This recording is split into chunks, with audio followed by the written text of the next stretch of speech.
In this new episode of the Digging Deeper Cafe, we really begin to get down into the nitty-gritty. We have already laid the foundational work looking at Paul's radical actions and attitudes that he commands us to have, which really tells us that kingdom Christianity is far radical compared to its conventional culturized Christianity counterpart we see in America today. In today's episode, we talk about sacrificial invested ministry and how to build redemptive relationships with people. You'll find that conventional Christianity focuses on an event message-driven ministry model, but kingdom Christianity focuses on a very specific kind of relational ministry. Kevin Berkey and Joel Heim joins me in this episode of the Digging Deeper Cafe, and I know you're really going to learn a lot. And if you listen carefully and listen with your heart, not just your ears, your life will be turned inside out and upside down. So after this short introduction, hang in there. We're really going to get started.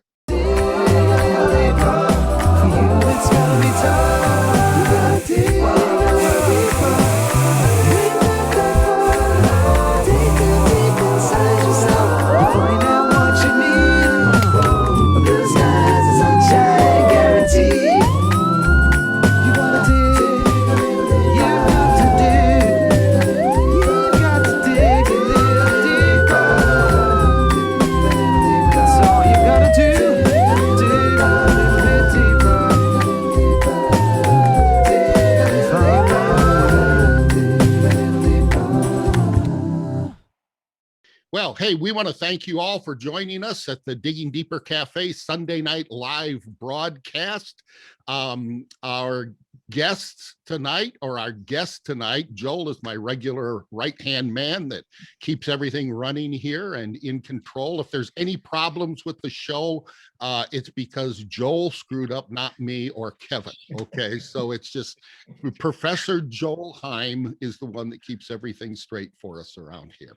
And so we have to have a professor amongst us just to make sure that we're being right. But our special guest who's with us every other week is Kevin Berkey.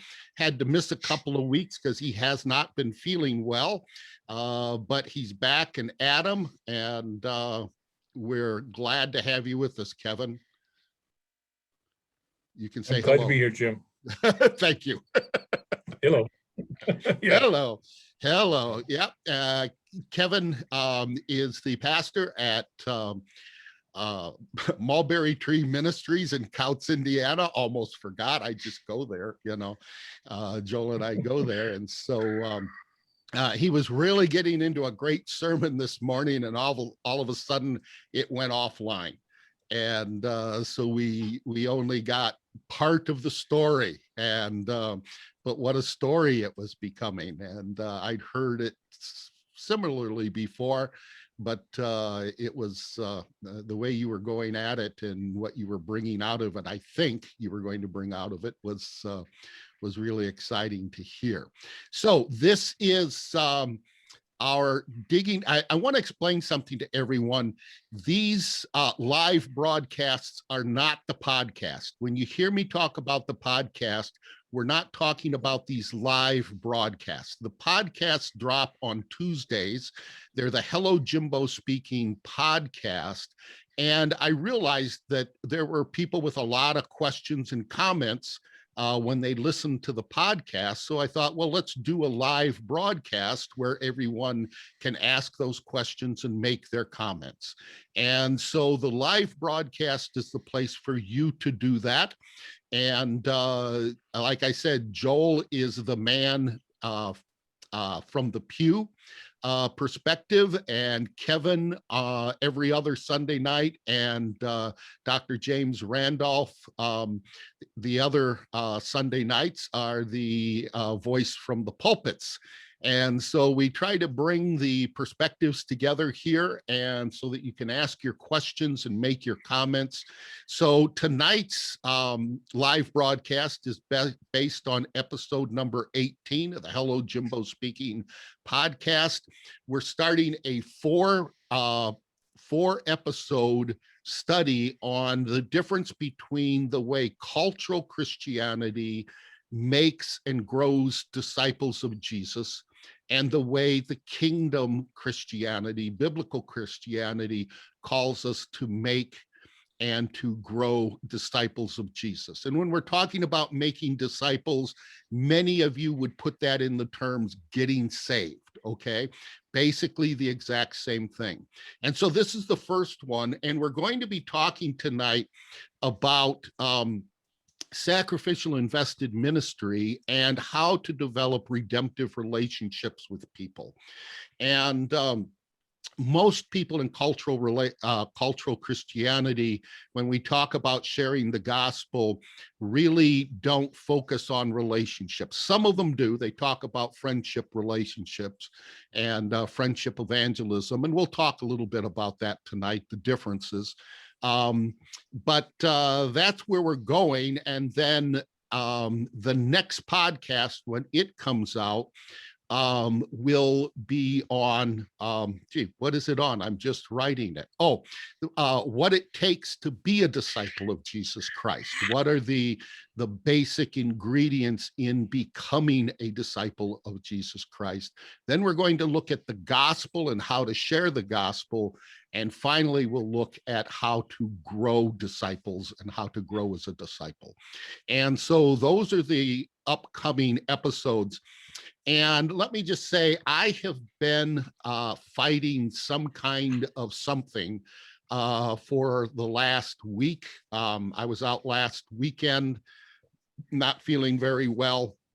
And even though I did this live broadcast, and then it just hit me like gangbusters this week. I found out I do not have COVID, which I'm thankful for, but I still am feeling feverish and a little weak and coughing a lot. And that's why for the last few weeks, you've seen me with cough drops in my mouth. And I know that's not really a great way to talk to people, is with cough drops in your mouth. But I guess if some great Greek orator learned to speak with rocks in his mouth, I can have at least one cough drop in my mouth. What was the name of that Greek orator, Professor? Well, all I can think of, if you're talking about speaking with rocks in your mouth, the people that come to mind would be maybe Sylvester Stallone, or no. So I'm okay. Anyway, maybe Marlon Brando, the Godfather. Yeah. I'm not sure. I don't know if it was Aristotle or one of those guys, but it was one of those guys way back then. Socrates, I think is Socrates. Okay, Socrates. Okay, Socrates. Oh, we're gonna have a good night tonight. Kevin hasn't even gotten started, and he's the funniest out of all of us here. So he keeps it going. Anyway, so the reason I shared with you that I have not been feeling well is there may or may not be a new podcast out this next week. It definitely will not land on Tuesday when I try to get them out. I will shoot for Thursday. If not, we'll do a live broadcast on Sunday night about something. Just watch Facebook and we'll let you know what we'll be talking about. But I do hope to get that out. And I have to finish writing a part of Inside Jimbo's Head and record it. And I just have not been able to do that all week with the way I've been feeling. So please bear with me on that. So if you haven't listened to episode 18, make sure you go over to the Hello Jimbo Speaking website at jimbospeaking.org and go to the episode page, go down to 18, and there you can find the podcast for that. And next to it, sometime next week, will be the video of this live broadcast talking on the same subject. You can also download transcripts of the Inside Jimbo's Head portion of the podcast. And you can support my ministry with high-risk kids. JDC is open back up. As soon as I'm feeling well, I will be back in there with the kids and start coaching and discipling some of them when they get out. And so anyway, that's kind of where we're at. Oh, be sure if you're on YouTube, be sure to subscribe to the YouTube channel. If you're ever on YouTube, if you just go to the Hello Jimbo Speaking channel and subscribe to that, I would really appreciate it. I have to get 100 subscribers to do some special stuff with it. And I think I've got 14 right now. So we got a way to go. But some great news. This last 30-day period that they do to check how many listens I've had on the podcast, we had 98 listens this last 30-day period. And that's a record for a 30-day period, other than when we started and had a new podcast every day for 5 days. And that does not include episode 14, where we had what was all about the Oasis and the youth center out in Pennsylvania. And it doesn't include that one. And so I was really excited to see how many people have been tuning in and listening to the podcast. Of course, I listen to it 50 times every week. So no, I'm kidding. I don't do that at all. Once is enough for me. And so be sure to subscribe and like. If you're on Facebook, be sure to like the Hello Jimbo Speaking Facebook page, and these videos that are on it. And if you don't mind, if you would share, if you're on Facebook, if you would share this video onto your page, that would help get interest out to more people and make it available to more people, catch a few people passing by, and maybe they'll enjoy it and start becoming regulars with us. So with all that said, I think we pretty well covered everything, right, Professor? I think so. Yeah, Chris says about the episode this week, he hijacked his mom and Caitlin and made them listen with him in the car. So he's well. Yeah, you do that with your wife when you travel, don't you, Joe? Yeah, when on long road trips, yeah, down like we were listening on the way down to Florida. Yeah. Yep. Okay, well, that's great. That's great. All right. Well, listen, we are talking tonight about something, and it's really interesting. The last time Kevin was on with us was that episode 14, where we talked about the ministry out in Pennsylvania, where God taught me about what I now call sacrificial invested ministry. And we talked a lot about it there. So this is going to be a rehash for Kevin. So this is his second time on with us. So we treat him with kid gloves. We give him the same topic to talk about. But in 3 weeks, in 3 weeks, we'll really keep you busy, Kevin. So listen, both of you guys had a chance to listen to the podcast, I take it. And some of you on here, Chris Stockham, I know you did, and maybe some of the others of you did. And so do you guys have any questions or comments before we get going about the podcast, either Kevin or Joel or anybody online? If you can go ahead if you'd like.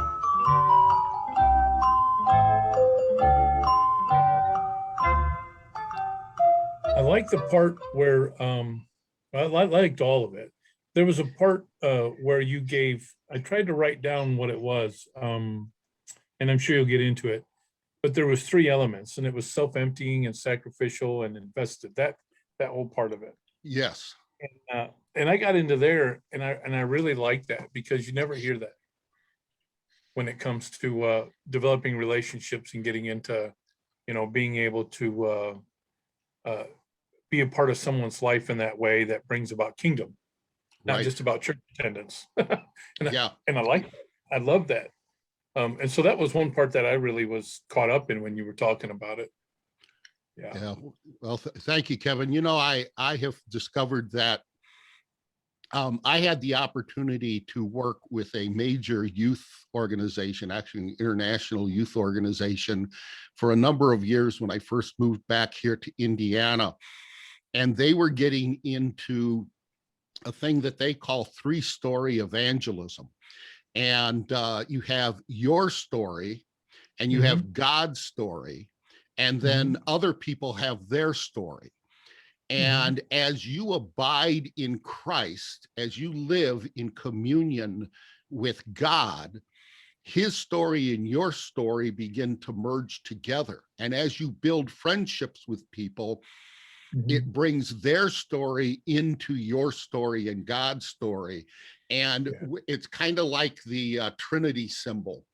And that space in the middle is where the Holy Spirit can work in a person's life and draw them to himself. And it's really great. It is a wonderful, wonderful way of thinking about developing relationships with people. And I appreciate that actually it was Youth for Christ, and they just do a really great job of really encouraging people to live in that three-story process. But the one thing that I learned when I was in Pennsylvania is that friendship is one thing, but what we are called to do is to have the same attitude as Jesus had. And Jesus was so much more than a friend. You know, he did say, if you obey my commandments, you know, you're my friends if you do what I tell you to do. And he talked about being our friends, but he was so much more than that. Well, obviously he's Lord. And so lordship comes as a prerequisite to friendship. But his attitude went beyond just being a friend for people. And he lived this self-emptied, self-sacrificial life, and he invested himself in the lives of people. And those three areas, self-emptying, sacrificial, self-emptying attitude, sacrificial actions, and invested relationships are what really, to me, constitute wait a minute, I'm getting something on my screen here that I didn't like seeing. I have no idea. Yeah. Yeah, that was it. That screen. I don't like what I see either. Yeah, no, I had something, it said something across my screen, but I put my screen in front of my camera, so it looks like I'm looking in the camera when I talk, and I couldn't read it, but it went away. So hopefully everything's working okay. But being a friend to someone means a lot of different things to a lot of people. And, you know, we can be acquaintances, we can be good friends, and we can be best friends. But a self-emptied attitude is where I say, I no longer am important. What's important is this other person in my life with me. When I come to Christ, and we talked about that in Philippians 3:7-10, I empty myself of everything, okay, and I come to God. And when we approach people, we have to approach with that humility, that laying down of our own ego, and being focused on that other person and what needs they have in their life. And then we have to take sacrificial actions. And the importance of sacrificial actions, you know, we can give out of our abundance. That's one way to give, and there's nothing wrong with that.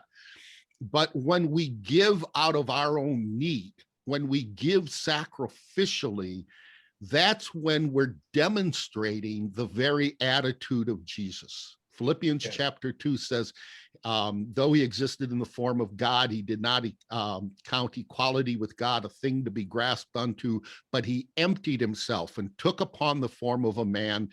He identified with us and obediently allowed himself to be sacrificed on the cross.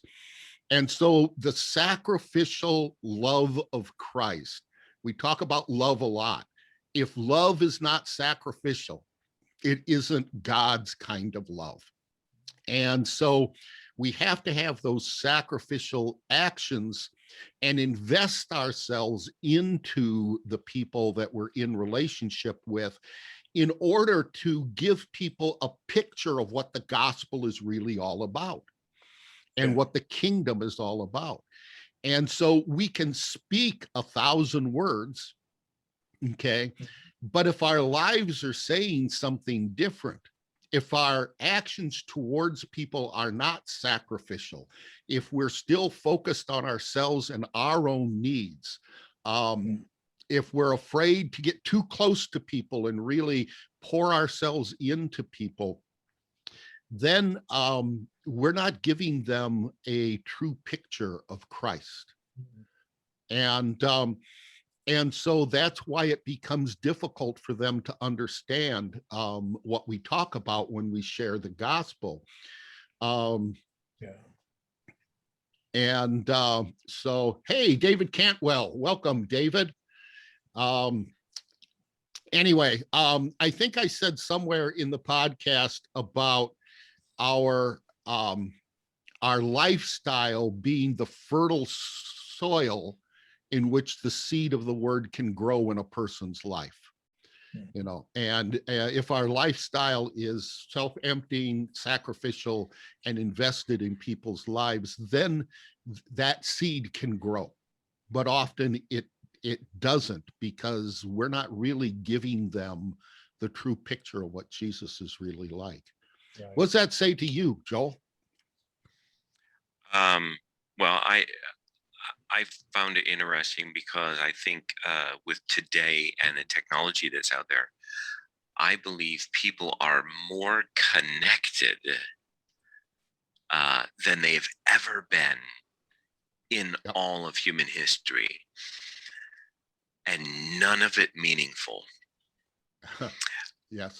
It's really about just the ridiculous, the mundane, and so to really, again, the self-emptying, sacrificial, invested relationships, those really stick out to people. It looks strange, right? If you see that kind of relationship, it actually looks weird to people because they're not used to that. It's, oh, I have 27,000 friends on Facebook, but there's no meaning in the vast majority of the conversations that occur. And so that I'm with Kevin, that's a really important aspect,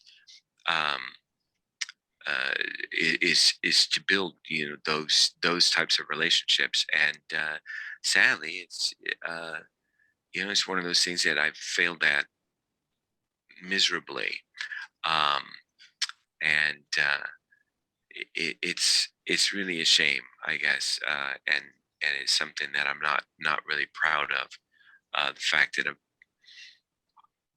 you see, it takes time. It takes tremendous time. It takes tremendous effort to do that. And while on this side of it, okay, when you're thinking about stepping out and going that direction, when on this side of it, it seems, oh man, it's going to be so hard. It's going to be so, and yet when you're actually in it, it's way different. And even though you are sacrificing and you are giving and you are right, you end up with I don't know. You talk about abundant life. That's abundant life, right? That's the abundant life Christ promises. It's not abundant stuff. It's those relationships, right? Kevin and I, gosh, it's been a decade or more ago, we had an opportunity to go on a trip to a Hopi Indian reservation, Oh. and and actually truly serve.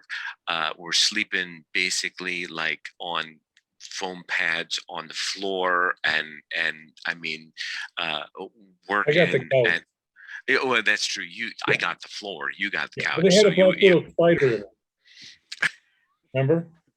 that's true. That is true. Sorry. So I was okay on the floor. Hmm. But I mean, it's like you know, I whatever, we drive out there, long hours, work, and yet it was one of the most meaningful times, Yeah. not only building relationships with the locals, right, the Hopi, but with each other, and the two other guys that went with us, um, building relationships with them as we're doing this work was, to me, that's the abundant life. And so and it's uncommon. Mhm. It's just flat uncommon.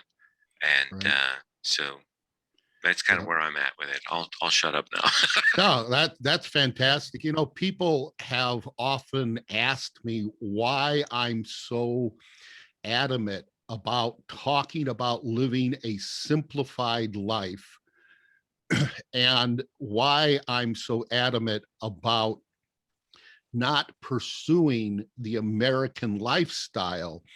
And it's because the American lifestyle saps our time and our energy and leaves us with very little time for people. And the people that we are in relationship with, we are in um, not deep relationships with. We're in just kind of passing relationships. And you think about the churches that we go to. I knew a guy that did his doctorate years and years ago. He was a superintendent in the Evangelical Free Church, and he did his doctorate on how many connections there were between people in the churches. And by connections, he meant a deeper connection than just seeing each other on Sunday, morning, or maybe a Bible study during the week.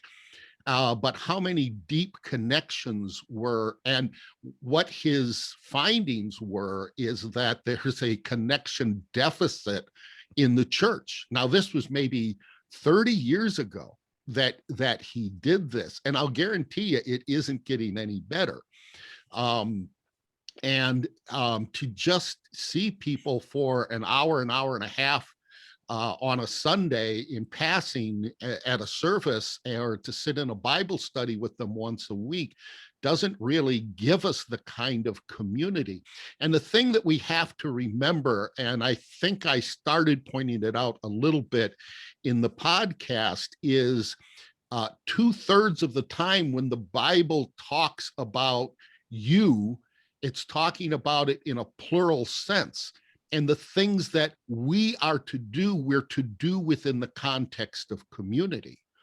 And so if we do not have a self-emptied, sacrificial, invested relationship with one another in the community of believers that we belong to, if we're still focused on ourselves as individuals and come to church to receive rather than to give, and we're focused on only meeting a few hours a week together and not having a lot of connection with each other outside of that, especially spiritual connection outside of that, um, then how in the world does that paint that kind of picture of, and the picture that the Bible paints of our relationship with God?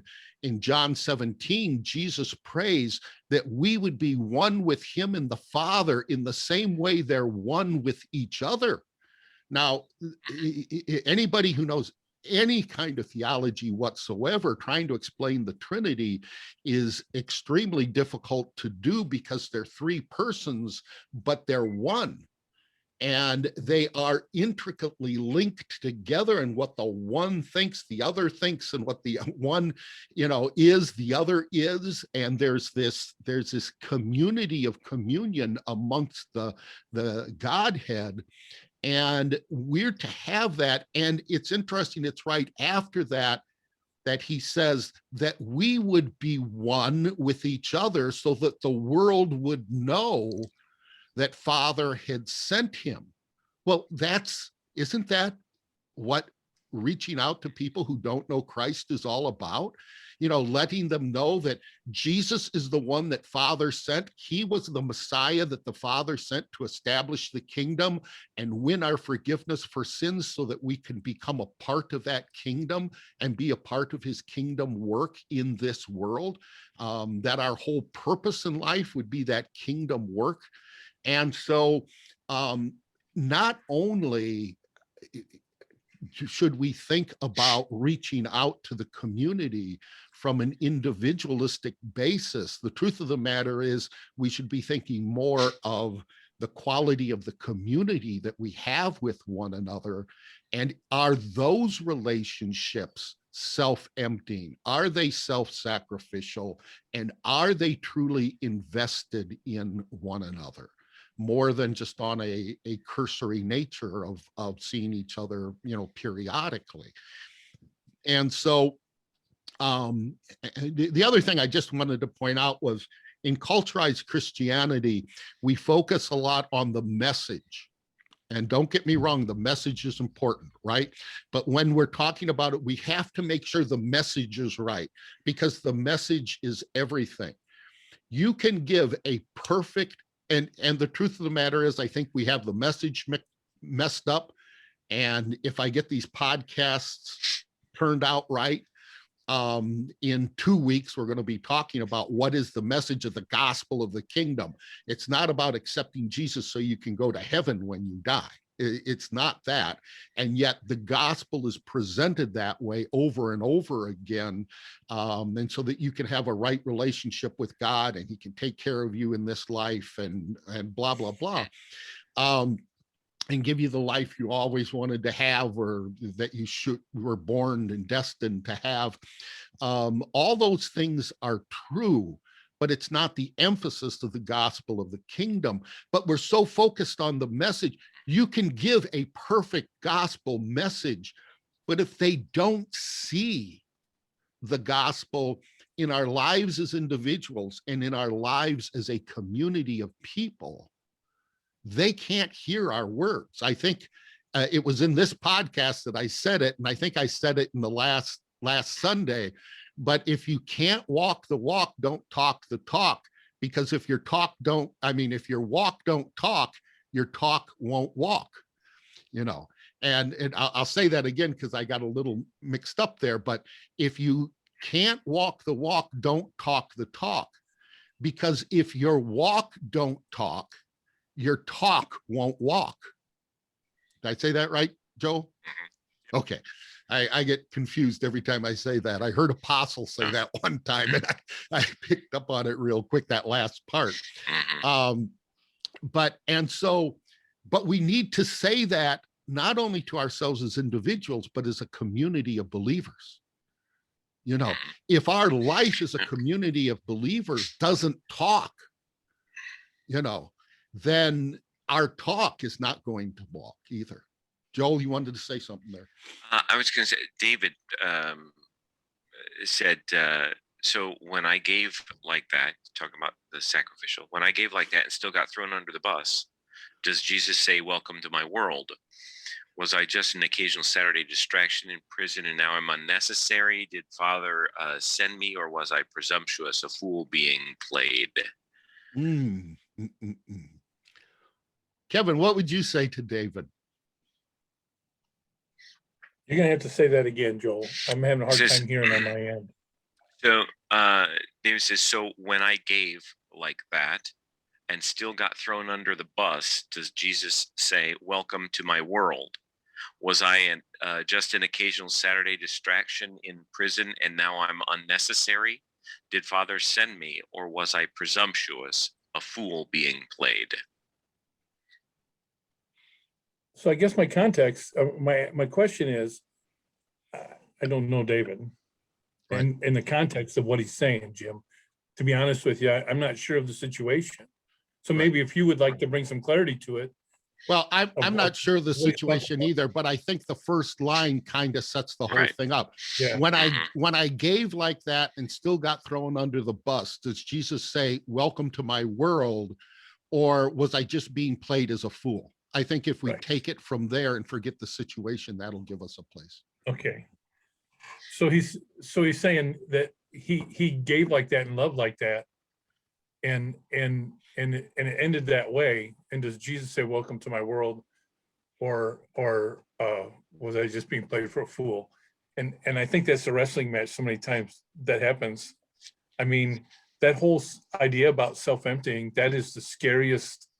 That is the scariest reality or thought that can go through our minds, because self-emptying is saying that I empty myself of my rights, I empty myself of my desires, I empty myself of what I want to see come out of this, I empty myself of a mutual response. I mean, to love is to, the definition is love is while we were yet still sinners, Christ died for us. In other words, his love was given out of a self-emptying place where I'm going to love you even if you reject me. I'm going to love you even if you nail me to a board. I mean, I'm going to love you even if it kills me.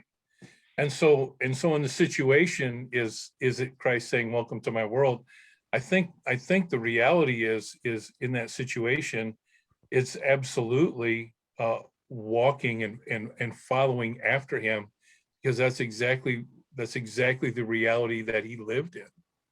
He lived in that reality of loving and serving and giving and emptying himself and investing.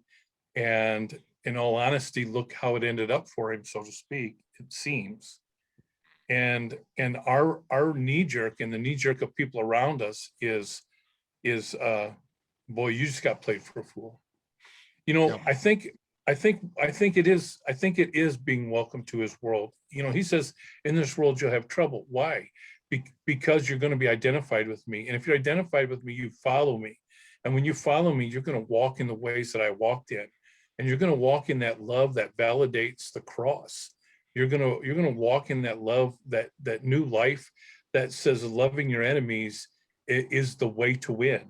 That says turning the other cheek is the way to win. The kind of love that cost us is the way to win. And I think that's absolutely what's going to happen, the way it's going to be. We were talking about looking for the expectation of what this is going to bring. I think in church, when you look at the cultural Christianity side of things, we look for growth. We look for things to grow. So with the way that we disciple and the way that we interact with the world around us and the way that we step into other people's life, we count it with growth. I was in a denomination. They sent me a form every year that said, how many are you running and what kind of growth increase have you had? And they say, count the babies, and so you pray people are going to have a lot of babies while you're pastoring one of those churches. You encourage getaways and you encourage, babies being born and whatnot, because you want the numbers to go up. And so you're looking for growth. And I think as we're looking and as we put out there to love people, we think, okay, I'm doing this for this reason, and I'm going to see this tangible growth or change in someone's life or this appreciation or whatever. And so we look for growth. And it's kind of like, to me, when with a tree, we're looking for leaves and for height and for breadth and for depth of what a tree is going to be. And it's, it's an easier thing.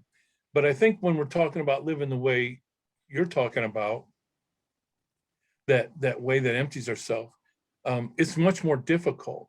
And we're not looking for growth. We're looking for fruit. Yep. Which is totally different. Right.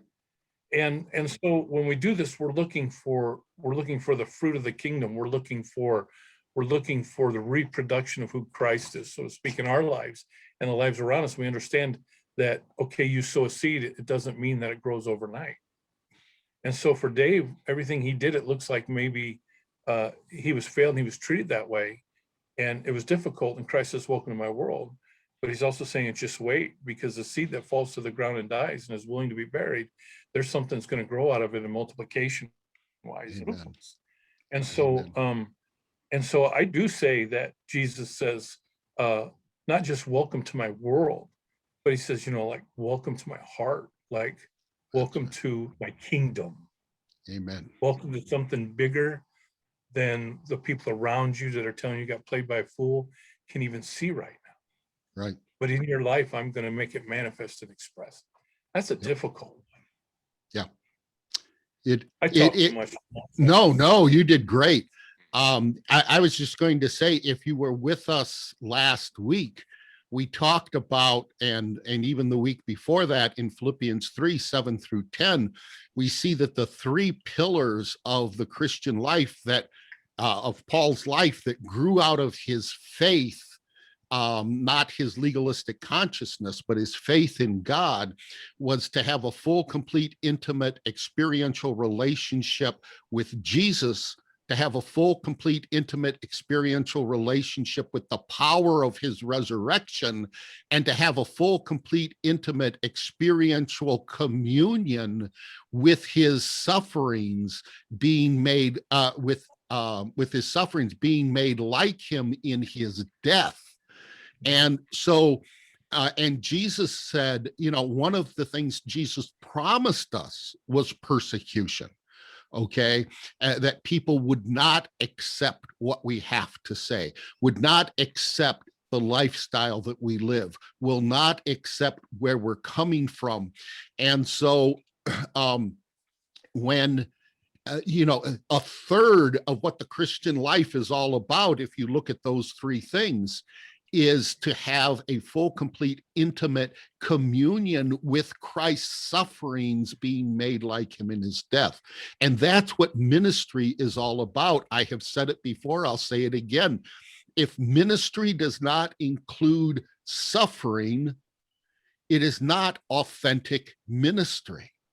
And I can expand that even farther and say, if your Christian life does not include suffering for righteousness' sake, okay, a redemptive suffering, okay, we're not just talking about I got sick or mom died or dad died or something like that. We're talking about redemptive suffering, suffering that comes because you're planting seeds in people's lives, because you're invested in people's lives, because you're giving out of your need to meet their needs, and they turn up their nose at you.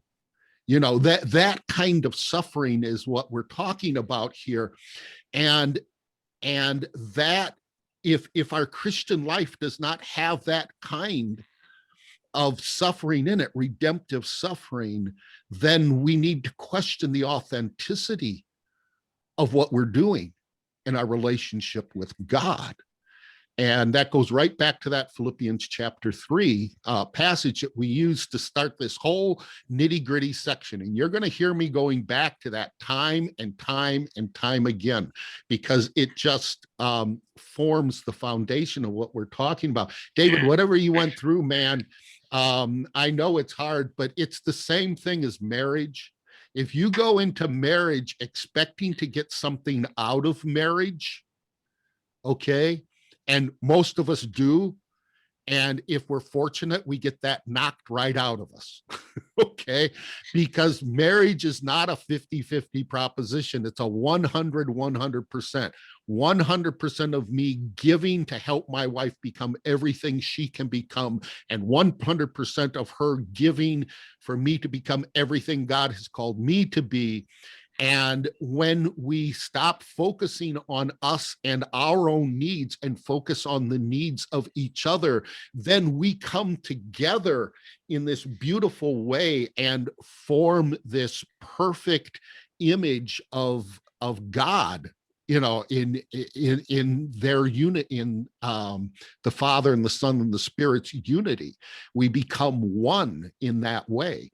And so that's the way it needs to be in ministry as well. Yeah. Joel, you want to say something? I was going to say, yeah, Chris says it's when you go into situations like that, it's best to go in with no expectations. If I could, Jim, can I share? I shared this several times ago when I preached. Maybe it was in a communion service. A quote by Joseph Grenny. I'd like to share this just for a second. Sure. People get wrapped up because it's like, well, if I go out and love like that, people take advantage of me. And the answer to that is yes, they will. Yes. They absolutely will. Yes. Jesus literally said, Father, forgive them. They know not what they're doing. To the people, he was asking the Father to forgive the people that were killing him. Mm-hmm. Right? But this quote from Joseph Grenny, he's an author, it says, I have come to believe that my capacity for joy in this life is a function of my capacity to love imperfect people. And the most aggressive calisthenics of that capacity is practicing vulnerability at times of the most acute emotional risk. For example, saying I love you with no expectation of reciprocity. Offering assistance at a time of crisis to those who have wronged me from a motive of guileless compassion. Expressing desire to reconnect toward one who might see it as an opportunity to wound me. And fully admitting my errors in willing acceptance of others' right to forever delay admitting theirs. Amen. What a way to end that segment. The video will be out in a couple of days, and you can come back and listen to that again, because that was Joel's professor speak. No, the guy who wrote that was writing not as an everyday type guy, and it may have been difficult to follow, but it is so deep. That's the second time I've heard that, and it is even more impactful the second time. I want to move away from this subject just for a little bit. Our clock is running out. We have about 10 minutes left if we stay on time. Of course, we're never on time. We always go over. But I shared a thing called the Blessed Lifestyle, BLESS lifestyle. And one of the things that drew me to Kevin Berkey and to Mulberry Tree was when I met with Kevin, and he made it so clear to me that he was fed up with programs, and that he felt that programs don't work in the kingdom of God. And I have agreed with that, and my mind thinks systematically, so it's really easy for me to jump into a programmatic way of thinking. And I tried to share over and over again in the podcast that this bless needs to be a lifestyle, not a program. But Kevin, could you speak just for a few minutes here on why you are so concerned about programmatic ministry? Sure.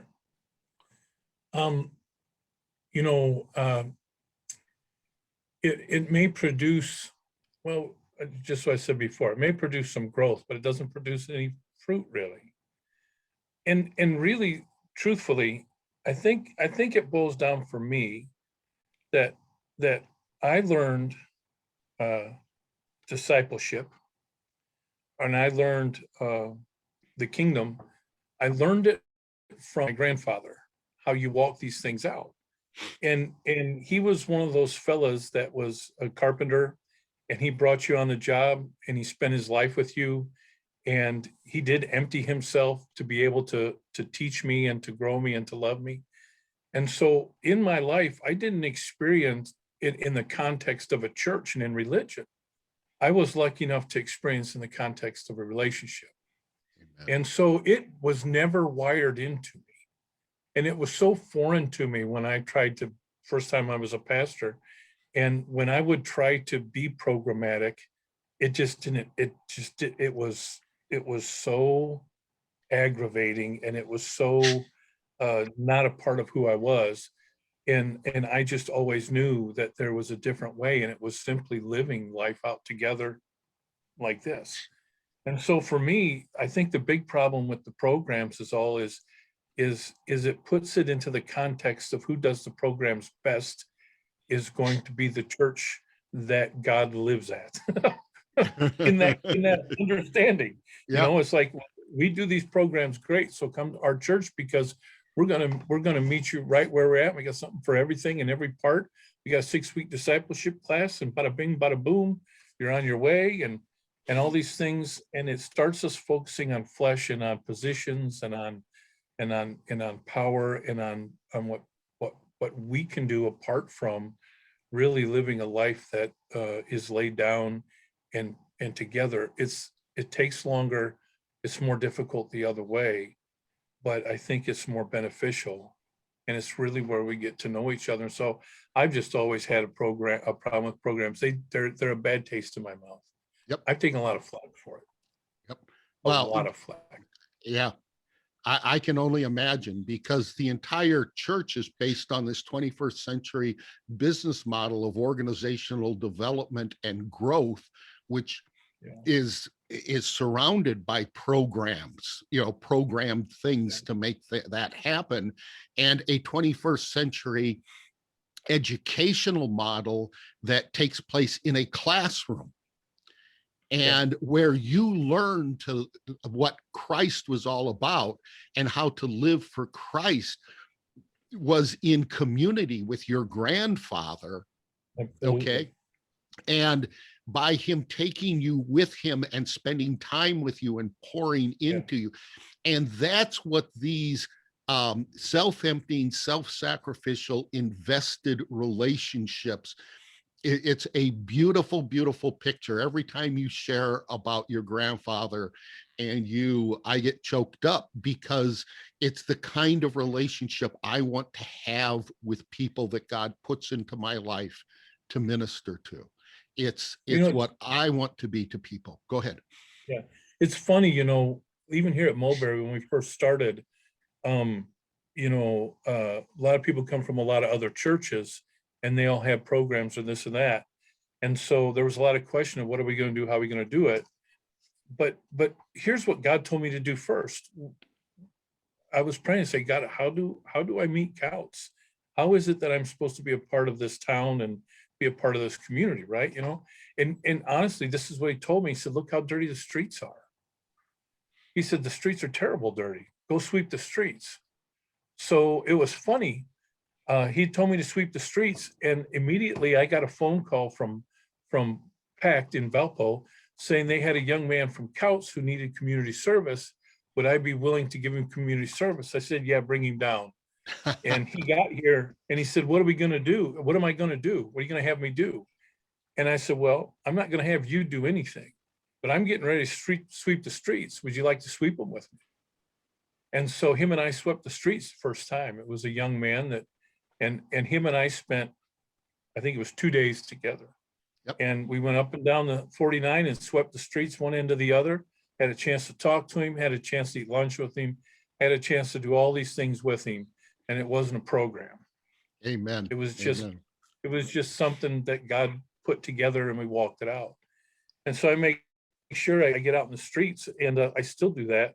And I need to do it again here now that the snow's gone. But it's just a way that it does something that a program absolutely can't do. Yep. And so that's the kind of stuff I love. Yeah.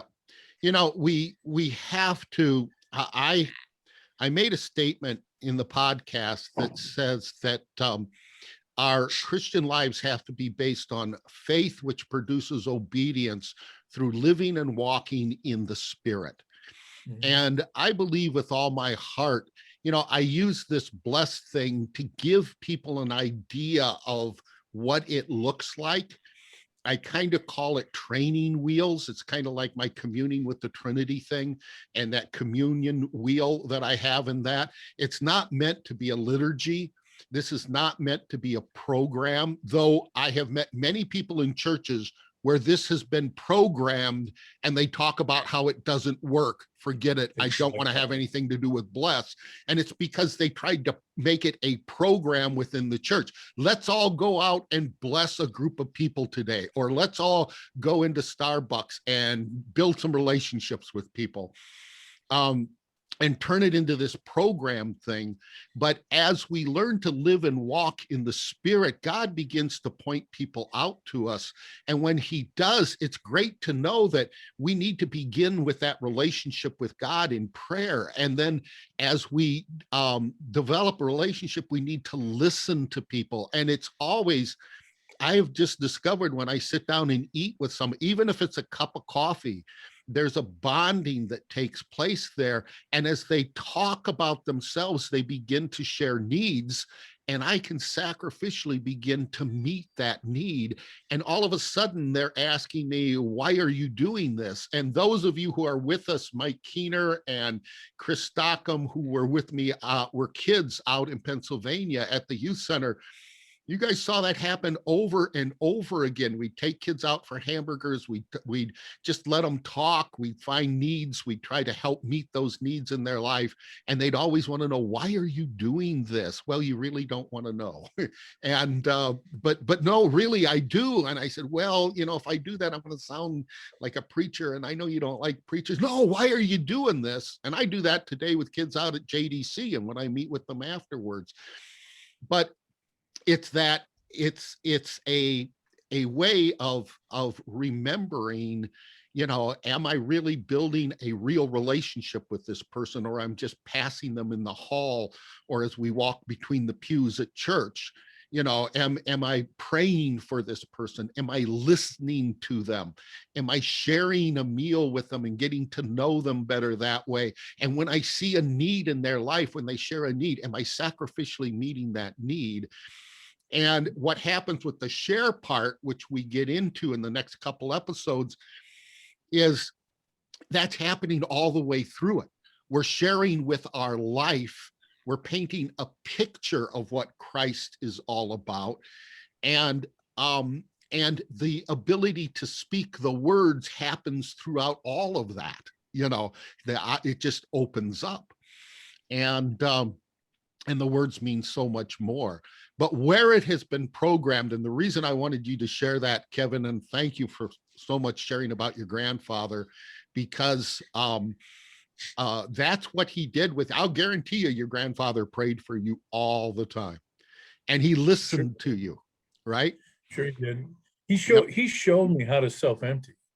Yep. I mean, if someone says you need to empty yourself, my next question is, show me how. Yep. Yep. And that's discipleship. Yep. And he did. I mean, he emptied himself of his pride. He emptied himself of his desires. The man was in his 60s when I started working with him. Surely he had other things he'd like to do other than deal with a kid who really had no business learning construction at the time.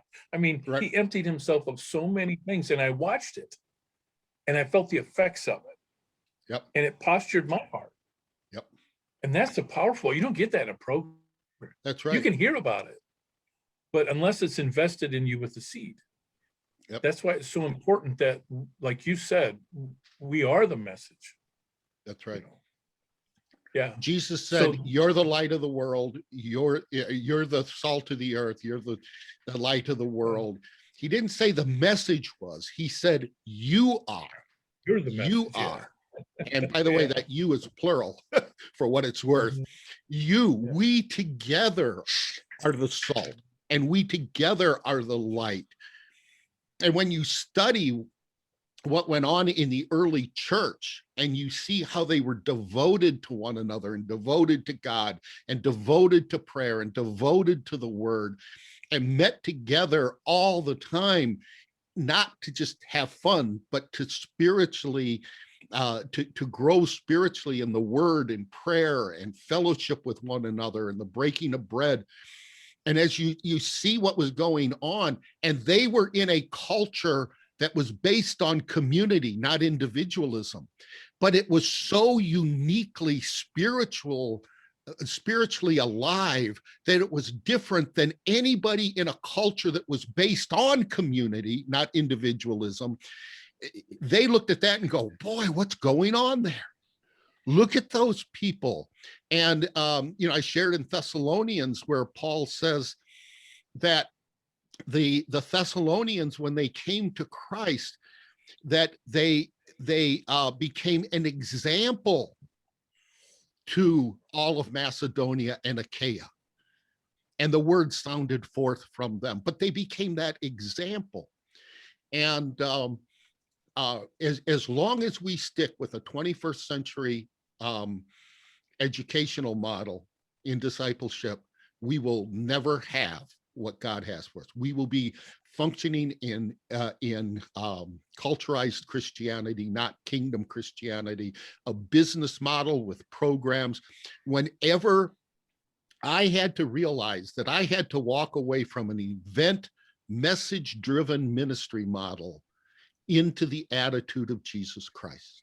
And that's when this whole sacrificial invested ministry lifestyle began to take root in my life.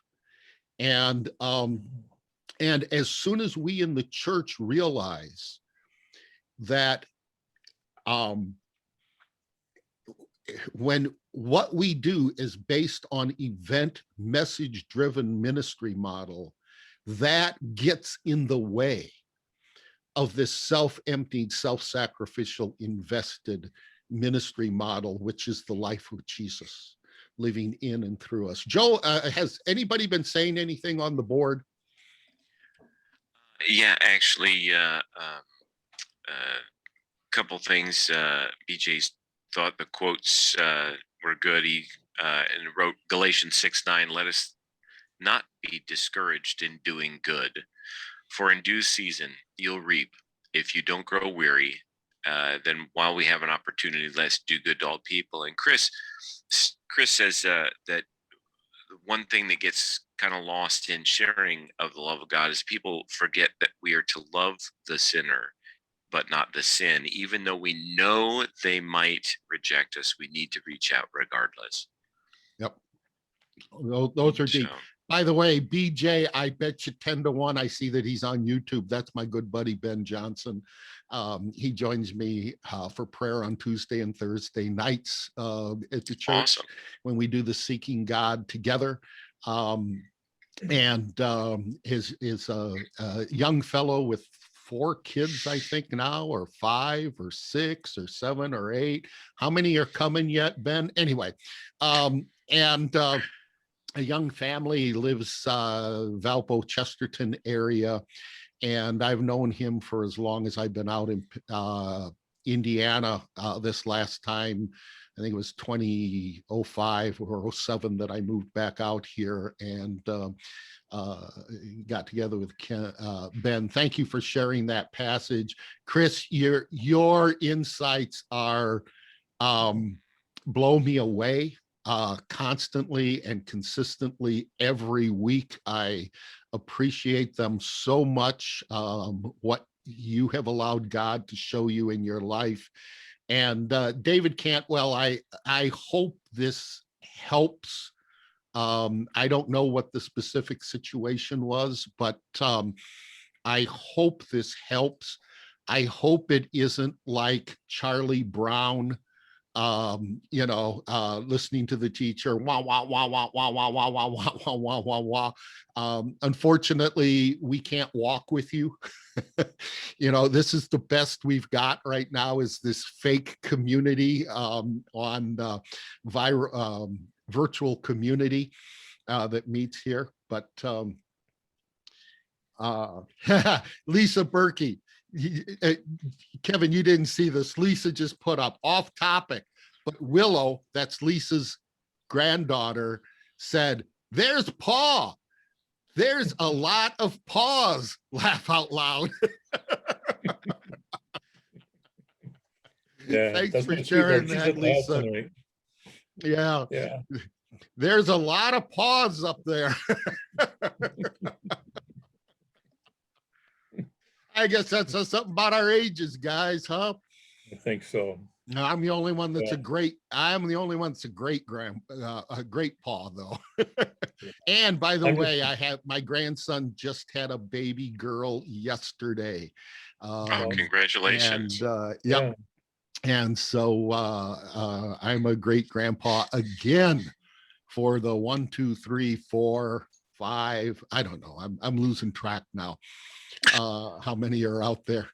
But they stay in Pennsylvania. I stay here, and they're happy. As long as I do that. Well, hey, everybody, thank you so much. I hope this helps. As usual, we're just skimming the surface of what the podcast was. So please go and listen to episode 18. I'll do my best to get episode 19 out this week. Pray for my health. It's a stronghold that has to be taken hold of and knocked down, this unhealthiness that's been plaguing me for a while. And so pray that God gives me wisdom what to do and the doctor's wisdom what to do about this, so that I can keep on keeping on for the kingdom. Kevin, thank you so much. I know this isn't your cup of tea. I know this isn't your favorite thing in the world to do. It means so much that you're willing to do this with us. Your insights tonight were fantastic. Thank you very, very much. Yeah. And I just hope Joel, I didn't run you into the wall. run me into the wall. No. I just hope I don't run you in the wall when I'm on. Oh, As no, you no. tell by my cheeks that this is not my kind of thing. Yeah, yeah. No. You, man, you're doing great, and I'm looking forward to the other times that you're on with us. Joel, thank you as much. And everyone, listen, go out there and by God's grace, make it a life that honors and glorifies Father through the faith that produces obedience. Settle for nothing less. Why? Because Father settles for nothing less. Learn to live and walk in the Spirit, and that faith will produce obedience in your life. And you will begin to bless people, and you will see the kingdom grow. And as Joel pointed out, a life of ministry is the abundance of life that God promises us. A life of relational, self-emptying, self-sacrificial, invested, intentional relationships are the abundance of life that God promises us, that he gives us. So Joel, thank you for sharing that. Kevin, thank you. Everybody, thank you for being on. Catch you guys next week. Watch for a new podcast. Hopefully it'll be out next week. Grace and peace. For you, it's gonna be tough.